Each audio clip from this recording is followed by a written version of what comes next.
દાહોદ જિલ્લાના કતવારા પોલીસ વિસ્તારની અંદર નશીલા પદાર્થોની કોઈપણ પ્રકારની હેરફેર ઉપર કડક અંકુશ થઈ શકે તે માટે જિલ્લાના પોલીસ વડા ડૉક્ટર આદિત્ય ઝાલા માર્ગદર્શન હેઠળ કતવારાના પીઆઈ શ્રી ગાવિત અને તેમની ટીમ પેટ્રોલિંગમાં હતા.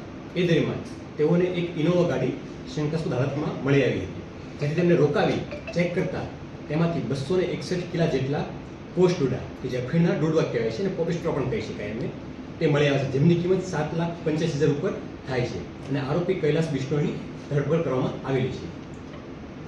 તપાસ દરમિયાન એવું જાણવા મળ્યું છે કે રાજસ્થાનના બાડમેર ખાતેથી નીકળી એમપીના મંદસૌરની આસપાસના વિસ્તારમાંથી આ પ્રકાર ડોડવાને ભરી ગુજરાતનો રૂટ લઈ અને ફરીથી રાજસ્થાનમાં એન્ટર થઈ બાડમેર માલ સપ્લાય કરવાનો હતો. આ અગાઉ પણ પહેલી ટ્રીપ લગાવી છે, આમાં કોણ સંડોવાયેલા છે, ક્યાં માલ આપવાનો હતો, એ તમામ બાબતે હાલમાં તપાસ ચાલુમાં છે. આરોપીના 6 દિવસના રિમાન્ડ મળ્યા છે અને પોલીસ હાલમાં કસ્ટડીમાં છે.